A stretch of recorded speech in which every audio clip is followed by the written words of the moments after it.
আজকে করাবো ক্লাস 9-এর এই বইটা আধুনিক ইউরোপের ইতিহাস ও পরিবেশ জীবন মুখোপাধ্যায়ের প্রথম অধ্যায় ফরাসি বিপ্লব 1789 থেকে 1814 খ্রিস্টাব্দ এর কয়েকটি দিক।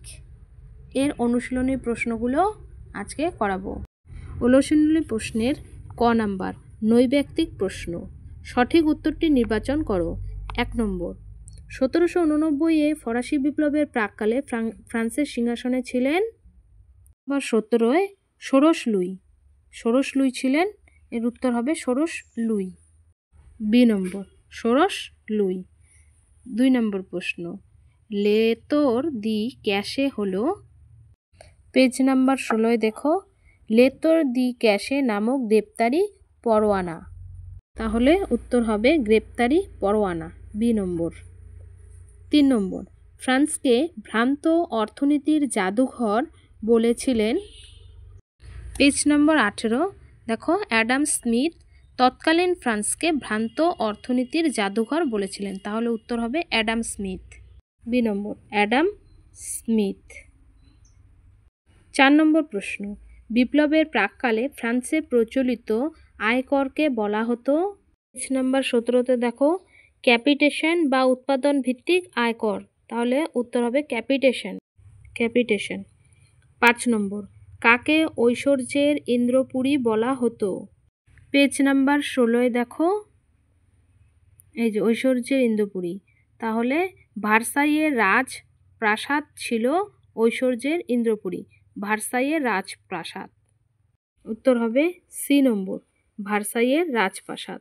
6 নম্বর প্রশ্ন রোবোস্পিয়ার ছিলেন একজন, পেজ নম্বর 29, ফরাসি বিপ্লবের ইতিহাসে জ্যাকোবিন দল, তাদের শাসনকাল এবং তাদের নেতা রোবোস্পিয়ার, তাহলে জ্যাকোবিন দলের নেতা ছিল রোবোস্পিয়ার, হবে উত্তর হবে জ্যাকোবিন দল, এ নম্বর জ্যাকোবিন নেতা রোবোস্পিয়ার। 7 নম্বর প্রশ্ন ষোড়শ লুই এর প্রাণদণ্ড হয় কারণ তিনি, উত্তর হবে ডি নম্বর স্বৈরাচারী রাজা। 8 নম্বর যাজকরা রাষ্ট্রকে যে কর দিত তা হলো, 8 নম্বরের উত্তর হবে এ নম্বর স্বেচ্ছাধীন কর।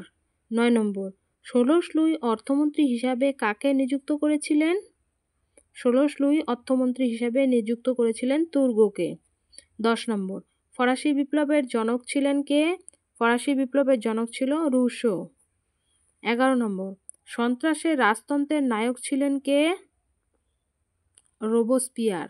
12 নম্বর ক্ষমতা স্বতন্ত্রীকরণ নীতির প্রবক্তা কে ছিলেন, ক্ষমতা স্বতন্ত্রীকরণ নীতির প্রবক্তা ছিল মন্তেস্ক্যু। তারপরে শূন্যস্থান পূরণ করো।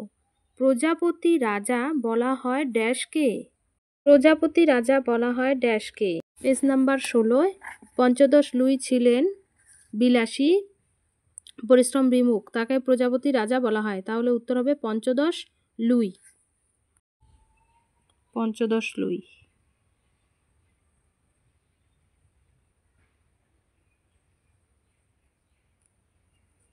2 নম্বর ড্যাশ খ্রিস্টাব্দে ফ্রান্সের নানা স্থানে রুটির দাঙ্গা শুরু হয়, নাম্বার 18 দেখো, 1788 থেকে প্রাকৃতিক দুর্যোগে শস্যহানি হয়, খাদ্যশস্যের দাম 60 থেকে 65% বৃদ্ধি পায়, কিছু মজুরি বৃদ্ধি পেয়েছিল মাত্র 22%, খাদ্যশস্য ও প্রয়োজনীয় দ্রব্যাদির মূল্য সাধারণ শ্রমিক ও নিম্ন মধ্যবিত্তদের ক্রয় ক্ষমতা বাইরে চলে যায়, ফ্রান্সের নানা স্থানে রুটির দাঙ্গা শুরু হয়, তাহলে উত্তর হবে 1788 খ্রিস্টাব্দে, 1788 খ্রিস্টাব্দে ফ্রান্সের নানা স্থানে রুটির দাঙ্গা শুরু হয়। 3 নম্বর দ্য স্পিরিট অফ লস গ্রন্থটির রচয়িতা কে, নাম্বার 21-এ দেখো, মন্তেস্কু রচিত দি স্পিরিট অফ লস, তাহলে উত্তর হবে মন্তেস্কু, মন্তেস্কু।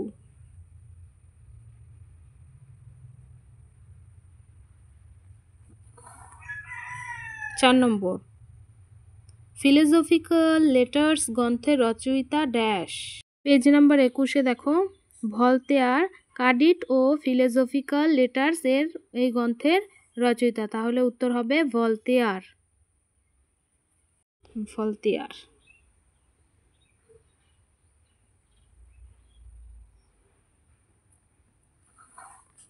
5 5 নম্বর প্রশ্ন, ড্যাশ খ্রিস্টাব্দে বাস্তিলের পতন হয়। পেজ নাম্বার 24 নিচের দিকে দেখো, 1789 এর 14 জুলাই উত্তেজিত জনতা কারারক্ষীকারীদের হত্যা করে বাস্তিলের দুর্গ দখল করে নেয়। তাহলে উত্তর হবে 1789 খ্রিস্টাব্দে 14 জুলাই। 1789 খ্রিস্টাব্দে, 1789 খ্রিস্টাব্দে। পরের প্রশ্ন 6 নম্বর, রাজা ষোড়শ লুই এর প্রাণদণ্ড দেওয়া হয় ড্যাশ খ্রিস্টাব্দে। পেজ নাম্বার 27 দেখো, বিচারের প্রহসনের মাধ্যমে রাজা ষোড়শ লুইকে প্রাণদণ্ড দেওয়া হয় 21শে জানুয়ারি 1793 খ্রিস্টাব্দে। তাহলে উত্তর হবে 1793 খ্রিস্টাব্দে। 1793 খ্রিস্টাব্দে। 7 নম্বর প্রশ্ন, টেস্ট জেনারেল এর অধিবেশন ডাকা হয়েছিল ড্যাশ বছর। অন্যতে দেখো, 1614 খ্রিস্টাব্দ থেকে পরবর্তী 175 বছর স্টেট জেনারেল বা ফরাসি জাতীয় প্রতিনিধি সভার কোনো অধিবেশন আহ্বান করা হয়নি। তাহলে 175 বছর হবে উত্তর। 175 বছর। 8 নম্বর, ড্যাশ ছিল উৎপাদন ভিত্তিক আয়কর। পেজ নাম্বার 17তে ক্যাপিটেশন বা উৎপাদন ভিত্তিক আয়কর। উত্তর হবে ক্যাপিটেশন। ক্যাপিটেশন, কয়জফলা, ক্যাপিটেশন। 9 নম্বর, অসিয়া রেজিম এর অর্থ হলো ড্যাশ সমাজ। অসিয়া রেজিম এর অর্থ হবে পূর্বতন সমাজ। পূর্বতন সমাজ। 10 নম্বর, টিপু সুলতান ছিলেন ড্যাশ ক্লাবের সদস্য। জ্যাকোবিন ক্লাবের সদস্য। জ্যাকোবিন।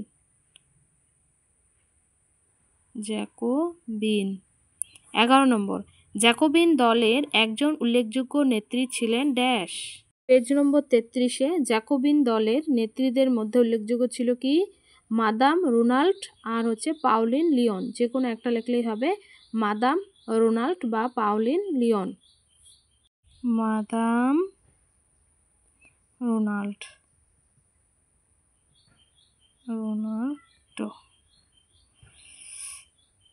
12 নম্বর প্রশ্ন, ড্যাশ খ্রিস্টাব্দে ফ্রান্সে প্রজাতন্ত্র ঘোষিত হয়। পেজ নাম্বার 27-এ দেখো, 1792 খ্রিস্টাব্দে 21শে সেপ্টেম্বর এই সভার প্রথম অধিবেশন বসে। এই সভা প্রথমেই রাজতন্ত্রের উচ্ছেদ করে প্রজাতন্ত্র প্রতিষ্ঠিত হয়। তাহলে 1792 খ্রিস্টাব্দে হবে উত্তর। 1792 খ্রিস্টাব্দে ফ্রান্সে প্রজাতন্ত্র ঘোষিত হয়। সত্য না মিথ্যা নির্ণয় করি। 1 নম্বর, চতুর্দশ লুই এর আমলে ভার্সাইয়ের রাজপ্রাসাদ ছিল ঐশ্বর্য ইন্দ্রপুরী। এটা ঠিক। 2 নম্বর, কুইসনে ছিলেন অবাধ বাণিজ্য নীতির বিরোধী। এটাও ঠিক, রাইট। সালো সংস্কৃতি ফরাসি বিপ্লব বিরোধী ছিল। এটা ভুল। 4 নম্বর, ব্রিয়নের পূর্বতন ফরাসি অর্থমন্ত্রী ছিলেন ক্যালন। এটা ঠিক। 5 নম্বর, ফ্রান্সে ব্রেটন ক্লাবের অনুকরণে গড়ে ওঠে জ্যাকোবিন ক্লাব। এটা ভুল। 6 নম্বর, ফরাসি রাজপ্রাসাদের নাম ছিল বাস্তিল। এটা ভুল, বাস্তিল একটা দুর্গ।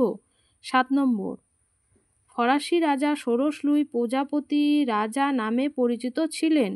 এটাও ভুল। 8 নম্বর, রোবসপিয়ার ছিলেন জ্যাকোবিন দলের বিশিষ্ট নেতা। ঠিক। 9 নম্বর, টিপু সুলতান জ্যাকোবিন ক্লাবের সদস্য ছিলেন। এটাও ঠিক। 10 নম্বর, আইনের মর্ম গ্রন্থটির লেখক ভলতেয়ার। এটা ভুল। তারপরে বাম দিকের সঙ্গে ডান দিকের স্তম্ভ মেলাও। বাম দিক ডান দিক। ভলতেয়ার। ভলতেয়ারের সাথে কি হবে? রাজনৈতিক কারাগার। 1 নম্বর। তারপরে সেপ্টেম্বর হত্যা, যা পল মারা। এটা হবে ডি নম্বর। 2 স্বাধীনতার বিক্ষোভ। এটা হবে ই নম্বর, টিপু সুলতান।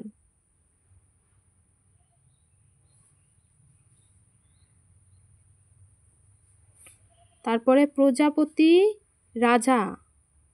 প্রজাপতি রাজাকে হবে পঞ্চদশ লুই। এটা হবে 4 নম্বর। অ্যাডাম স্মিথ হবে ভ্রান্ত অর্থনীতির জাদুঘর। এটা 5 নম্বর।